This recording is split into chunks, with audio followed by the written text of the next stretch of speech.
Welcome back ناظرین، اور اب بات کریں گے ادویات کے حوالے سے۔ مہنگائی کا رونا تو ہم رو ہی رہے ہیں، پیٹرول ڈیزل کی قیمتیں بڑھ گئیں، مہنگائی ہی مہنگائی ہو رہی ہے ہر طرف۔ اب وہ مریض کیا کریں کہ جنہوں نے دوائی کھانی ہے، اور وہ کہتے ہیں نا کہ کوئی بھی چیز کی جب بات ہوتی ہے تو کہتے ہیں ڈاکٹر کی دوائی کی طرح کھانی ہے 3 ٹائم۔ تو لوگ کھانا کم کھا لیں لیکن دوائی کے بغیر تو کیسے گزارا ہوگا؟ پاکستان میں ادویات کی قیمتیں جو ہیں وہ آسمان پر پہنچ گئی ہیں۔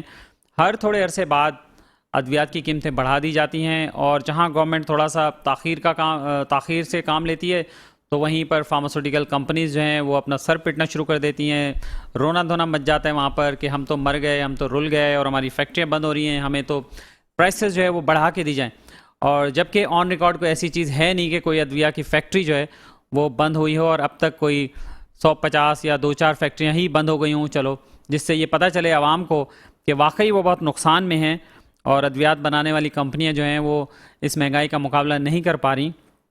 لیکن اس کے برعکس اب تک جو بھی کمپنی بنی ہے اس نے ایک یونٹ سے دوسرا یونٹ، 2 سے 4 فیکٹریاں تو ضرور کر لی ہیں، اور ایک سے شروع ہوا تھا جو کئی یونٹ تک پہنچ گیا ہے، اور ایک سے ورنہ 2 تو کر ہی لیے ہیں، ڈبل تو انہوں نے کر ہی لیا ہے۔ پھر ہمیں تو سمجھ میں نہیں آتا کہ کون سا نقصان ہے ان کو، اور اس مہنگائی میں وہ دوائیں اتنی کیوں مہنگی کر رہے ہیں۔ اور یہ اطلاعات ہیں کہ پاکستان میں مختلف جو ادویات ہیں وہ ایون خطے میں سب سے زیادہ مہنگی ہیں۔ بھارت، بنگلہ دیش، ترکی اور بھی کئی ممالک سے بہت زیادہ مہنگی ہیں۔ اس کا کمپیریزن ہمیں بتائیں گے۔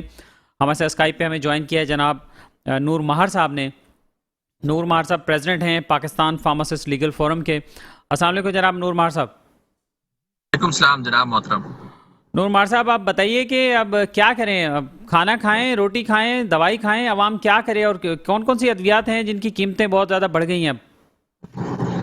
جی، بہت مایوس کن حالات ہیں، اور خاص طور پہ فی الحال تو آپ دھکے کھائیں، کیونکہ جو ادویات کی سپلائی چین ہے وہ بالکل متاثر ہو چکی ہے، اور خاص طور پہ جو ہمارے صوبوں کے ڈرگ انسپیکٹرز ہیں وہ تو بھنگ پی کر سوئے ہوئے ہیں۔ تو ان کو چاہیے کہ وہ ہوش کے ناخن لیں، اور مرتے ہوئے مریضوں کو جو ہے زندگی بخشنے کے لیے لائف سیونگ میڈیسنز جو ہیں ان کی اویلیبلٹی کو یقینی بنائیں۔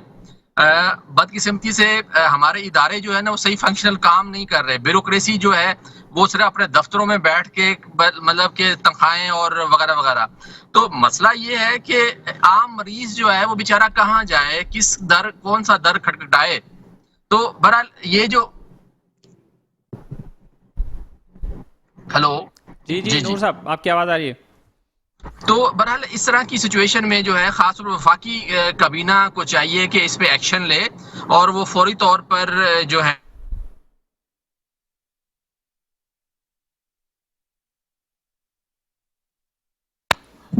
تو پاکستان میں جو ہے لازمی ہے کہ اس بارے میں جو ہے کیا جائے، اقدامات کیے جائیں، اور خاص طور پہ جو ریگولیٹری اتھارٹی ہے اس پہ اقدامات کرے، اور وفاقی وزارت صحت جو ہے اس پہ جو ہے رول پلے کرے، اور خاص طور پہ ایل سی کے مسائل جو ہے وہ import of the raw material کے مسائل جو ہیں، اور جو دوائی جو ہے وہ جان بچانے کے لیے ہے، اور اس کے لیے اگر کوئی ادارہ اس طرح کا خاص طور پہ ہے، میں سمجھتا ہوں اب آخری راستہ جو ہے چیف آف آرمی اسٹاف سے درخواست ہی رہ گئی ہے۔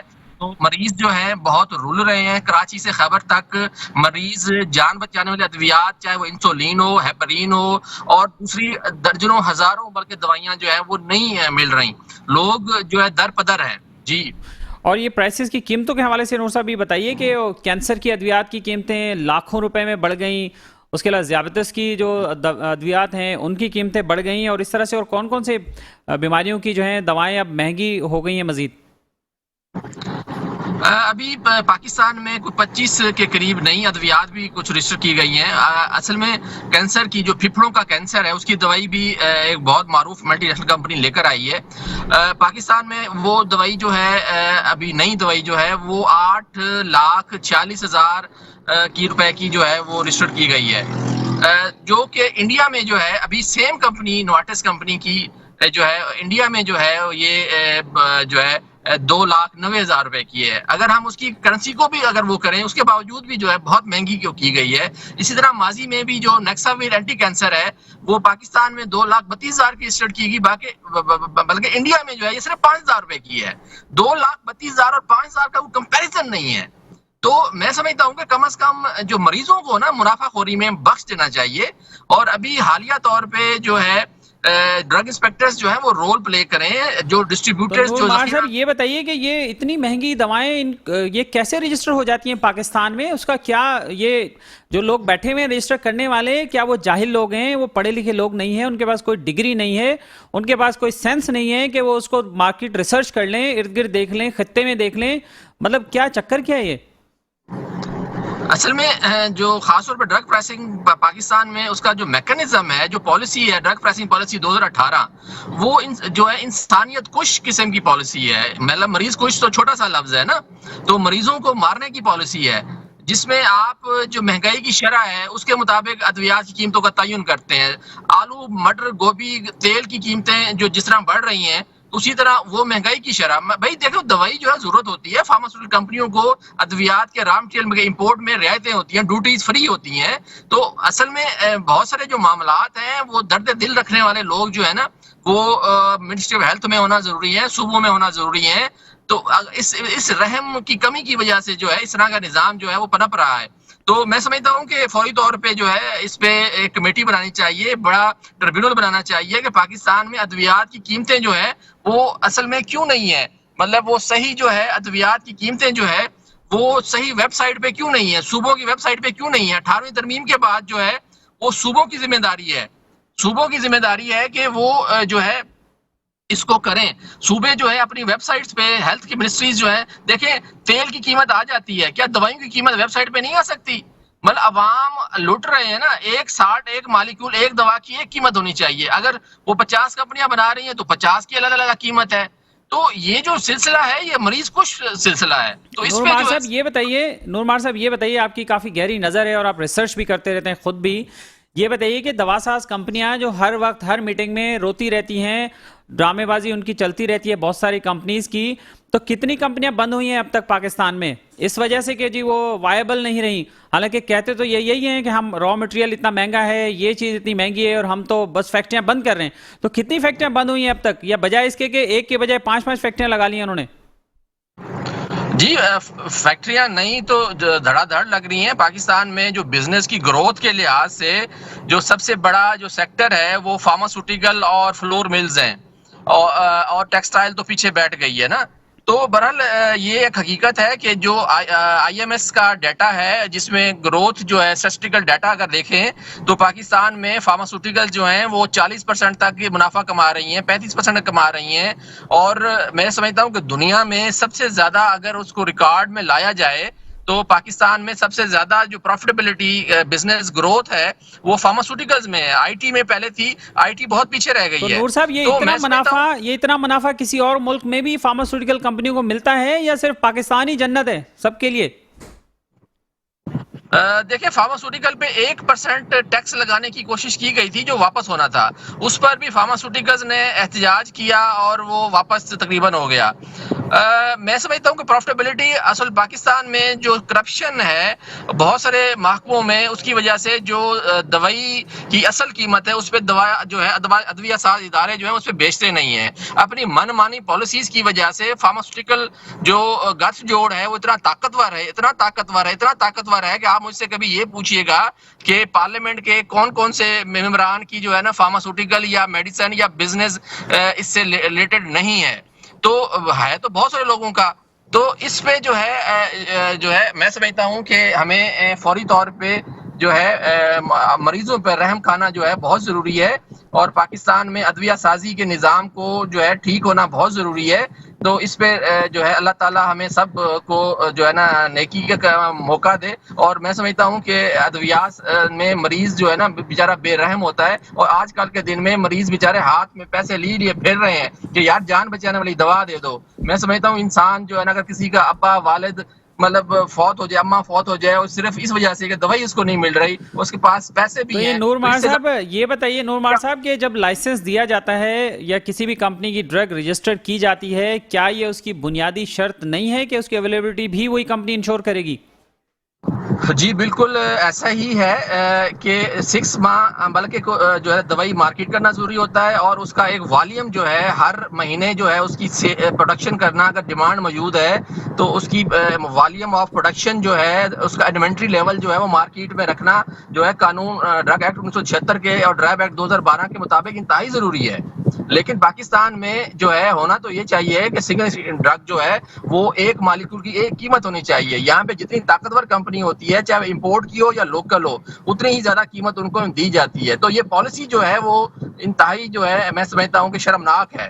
تو اس پہ جو ہے منسٹری آف ہیلتھ کو، ہمارے گورنمنٹ کے وزیر اعظم کو اور ان کو سوچنا ہوگا کہ مریض کو بچانا ضروری ہے. جی اور نور مار صاحب یہ بتائیے کہ مریضوں کے حقوق کے لیے بھی کوئی تنظیم ہے، کوئی ان کی حقوق کی بھی بات کرنے والا کوئی ہے؟ مریضوں کی نمائندگی کوئی ہوتی ہے کسی سطح پہ، ڈریپ میں یا دوسری سطح پہ کہیں کہ کوئی مریضوں کی بات کرے؟ رنج صاحب آپ یہ دیکھیں کہ ہمارے پارلیمنٹیرینز جو ہیں جو کہ کہتے ہیں کہ ہم عوام کے نمائندے ہیں، تو اب دیکھیں اب بہت سارے جو ایڈمنسٹریشن میں ہیں وہ بہت سارے ڈاکٹرز ہیں. تو اصل میں جو ڈاکٹرز ہیں ان کے پیچھے بڑی بڑی فارماسیوٹیکل کمپنیز ہیں. آپ اس سے اندازہ کریں کہ دنیا میں اصل طاقت جو کمپنیز ہیں، تو آپ جے ایس کے جو یو کے ہے جو مین اس کا کنٹری ہے، تو اس کا جو ریسرچ فنڈ ہے وہ پاکستان کا بجٹ سے زیادہ ہے. تو جب بلین ڈالرز کی ٹریلین ڈالرز کی جو ہے کمپنیز جو ہے ہوتی ہیں تو وہ اتنی ہی طاقتور ہوتی ہیں. تو ابھی آپ تو پیراڈول کی قیمت کو کنٹرول نہیں کر سکے ہماری جو انتظامیہ ہے اور ہمارے انسپیکٹرز ہیں، اور باقی جو ہے حالات آپ کے سامنے ہیں. جی تو یہ اس حوالے سے میرے خیال میں اب یہ ضرورت نہیں ہے کہ مریضوں کی نمائندگی کے لیے بھی کوئی ایک پلیٹ فارم ہونا چاہیے، اور اس کے لیے بھی شہریوں کو اب آگے آنا پڑے گا، یہ کام بھی اب شہریوں کو خود ہی کرنا پڑے گا؟ جی بالکل. اصل میں ایسے جو ہے نا ٹیکنیکل معاملات ہیں، اس میں جو ہے جو سیاسی پارٹیاں ہیں وہ اتنی بیوقوف تو نہیں ہیں، لیکن وہ جو ہے جس انفلوئنس میں ہوتی ہیں، جو بڑی بڑی کمپنیز ہیں ان کا سیاسی پارٹیوں میں اتنا انفلوئنس ہوتا ہے کہ مریضوں کی یا عوام کی جو اصل حقائق ہیں، اصل چیزیں ہیں وہ سامنے نہیں آ پاتے. جب اگر کوئی کرتا ہے تو آپ کو پتا ہے میں نے سینکڑوں FIR بھگتی ہیں اس چیزوں کو ہائی لائٹ کرتے کرتے، لیکن میں اپنا نیکی کا کام جو ہے وہ جاری رکھوں گا. اور مافیا سے مقابلہ کرنا، طاقتور لوگوں سے مقابلہ کرنا بہت ضروری ہے، کیونکہ اگر ہم نے ایک دوائی کی وجہ سے، ادویات کی وجہ سے مریضوں کی جان بچانے میں اپنا کردار ادا کیا، تو ہو سکتا ہے اللہ تعالیٰ ہمارے گناہ معاف کرے، اور ہم نے اس پہ ہمت جاری رکھنی ہے اور اپنا حصہ ڈالتے رہنا ہے. نہیں نور صاحب، آپ نے واقعی ہمت کا مظاہرہ کیا، اور کافی انتقامی کارروائیاں بھی ہوتی رہی آپ کے خلاف، بلکہ اب بھی شاید کچھ ہو رہی ہیں، لیکن آپ نے ہمیشہ مریضوں کے حقوق کے لیے بات کی اور مریضوں کو اویئر کیا. لاسٹ میں بس آپ سے یہ جاننا چاہوں گا کہ مریضوں کی اویئرنیس کے لیے اب انہیں کیا آپ ایڈوائز کرنا چاہیں گے، انہیں کیا گائیڈ کریں گے کہ اس صورتحال میں وہ کیا کریں؟ اب مریضوں کو چاہیے کہ وہ اپنا احتجاج ریکارڈ کرائیں، اور جو بھی سرکاری اسپتال ہیں وہ کم از کم ان کے سامنے جو ہیں وہ احتجاج اپنا کریں، اور اپنے جو ہے خط لکھ سکتے ہیں پرائم منسٹر پورٹل پہ، ان کو لکھنا چاہیے اخبارات کے نمائندوں سے، اور ان کو اپنا احتجاج ریکارڈ کرانا چاہیے تاکہ آواز جو ہے زیادہ سے زیادہ پہنچے جو فیصلہ ساز لوگ ہیں ان کی طرف. اور خاص طور پہ جو ڈرگ انسپیکٹرز ہیں ان کو جو ہے نا اپلیکیشن دینی چاہیے، تاکہ کچھ شرم حیا جو ہے وہ لوگ عوام کا جو ہے مطلب انسپیکٹر کو بھی آنا چاہیے. تو بات یہ ہے کہ اب ادویات کی قیمتیں تو کنٹرول ہونا بظاہر بڑا مشکل کام نظر آتا ہے، لیکن یہ ہے کہ اویلیبلٹی جو ہے اس کی جو ہے نا اویلیبلٹی کی نہ ہونے کی وجہ سے روزانہ درجنوں لوگ جو ہے نا اس وجہ سے موت کی منہ میں جا رہے ہیں. تو زندگی بچانا جو ہے وہ انتہائی ضروری ہے، اور مریضوں کو کے لیے جو ہے کچھ نہ کچھ کرنا ضروری ہوگا، ورنہ جو ہے نا حالات بہت خرابی کی طرف آ رہے ہیں، اور ہمارے جو ہے بھیانک ترین حالات کی طرف جو ہے نا دوائیوں کی دستیابی نہ ہونے کی وجہ سے ہو رہا ہے. جی بہت شکریہ آپ کا نور مار صاحب، ہمارے ساتھ موجود رہے اور کافی تفصیلی گفتگو ہوئی. انہوں نے کمپیریزن بھی دیا اور فارماسیوٹیکل کے بزنس کے حوالے سے بھی بات کی، قیمتوں کے حوالے سے بھی انہوں نے کمپیریزن دیا جو فوری طور پہ اویلیبل تھا ان کے پاس. آپ نے سنا کہ کس طرح سے پاکستان میں خاص طور پر مریضوں کو لوٹا جا رہا ہے، اور پاکستان میں لوٹ سیل لگی ہوئی ہے، اور فارماسیوٹیکل کمپنیز کس طرح سے پروفٹس کما رہے ہیں، اور اتنے ہائی مارجن پہ پروفٹ کما رہے ہیں جو شاید دوسرے کسی ملک میں ان کو مل نہیں سکتا. اب اس پر کیسے چیک اینڈ بیلنس ہو، اس پر حکومت کو ہی سوچنا چاہیے اور حکومت کو ہی ایکشن لینا ہے. عام عوام تو کیا کر سکتی ہے؟ صرف احتجاج کر سکتی ہے. اور ہم بھی کیا کر سکتے ہیں؟ ہم بھی صرف بات ہی کر سکتے ہیں, آپ کو انفارمیشن دے سکتے ہیں, آپ کو چیزیں بتا سکتے ہیں, لیکن جو اصل ایکشن ہے وہ حکومت نے ہی کرنا ہے. اس کے ساتھ ہی ناظرین اپنے میزبان اختر شاہ رند کو اجازت دیجیے. آج کے پروگرام سے اپنا خیال رکھیے گا. اللہ حافظ.